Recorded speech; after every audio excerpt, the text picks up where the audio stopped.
एक घर में 3 भाई और एक बहन थी। बड़ा और छोटा पढ़ने में बहुत तेज थे। उनके माँ बाप उन चारों से बहुत प्यार करते थे, मगर मझले बेटे से थोड़ा परेशान थे। बड़ा बेटा पढ़ लिख कर डॉक्टर बन गया, छोटा भी पढ़ लिख कर इंजीनियर बन गया, मगर मझला बिल्कुल आवारा और गवार बन के ही रह गया। सबकी शादी हो गई। बहन और मझले को छोड़कर दोनों भाइयों ने लव मैरिज की थी। बहन की शादी भी अच्छे घराने में हुई थी।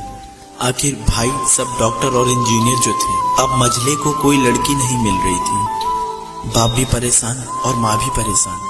बहन जब भी मायके से आती तो सबसे पहले अपने बड़े और छोटे भैया से मिलती, मगर मझले से कभी नहीं मिला करती थी, क्योंकि ना तो वह कुछ दे सकता था और ना ही वह जल्दी घर पे मिलता था। पैसे पर वो दिहाड़ी पे मजदूरी करता था, पढ़ नहीं सका था ना, इसलिए नौकरी कौन देता। मझले की शादी किए बिना पिता गुजर गए। माँ ने सोचा कहीं अब बंटवारे की बात ना निकले, इसलिए अपने गांव की एक सीधी सादी लड़की से मंझले की शादी करवा दी। शादी हो जाने के बाद न जाने क्या हुआ कि मंझला एकदम लगन से काम करने लगा।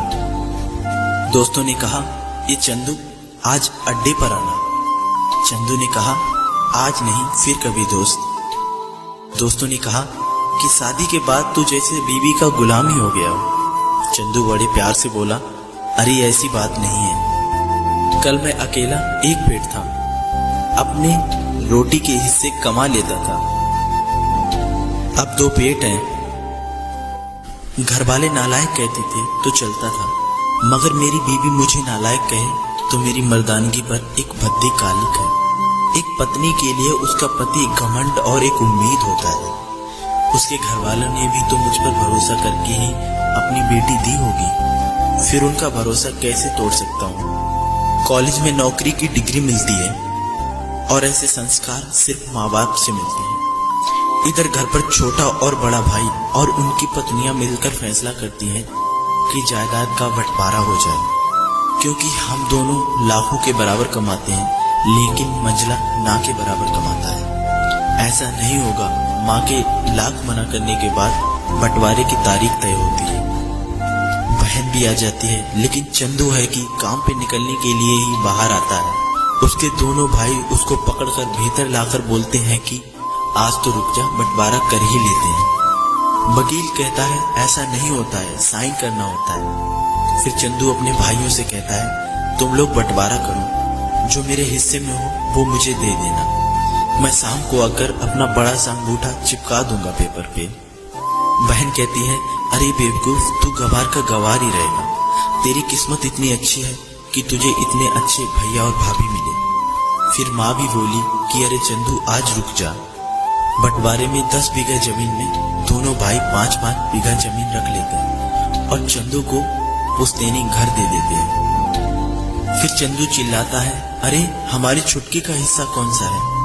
फिर दोनों भाई हंसकर बोलते हैं, अरे मूर्ख, बंटवारा भाइयों में होता है, बहनों के हिस्सों में तो सिर्फ उनका मायका ही है। फिर चंदू बोलता है, शायद पढ़ा लिखा ना होना भी एक मूर्खता है। आप दोनों ऐसा करो, मेरे हिस्से की वसीयत मेरी बहन छुटकी के नाम कर दो। फिर दोनों भाई चकित होकर बोलते हैं, फिर तू?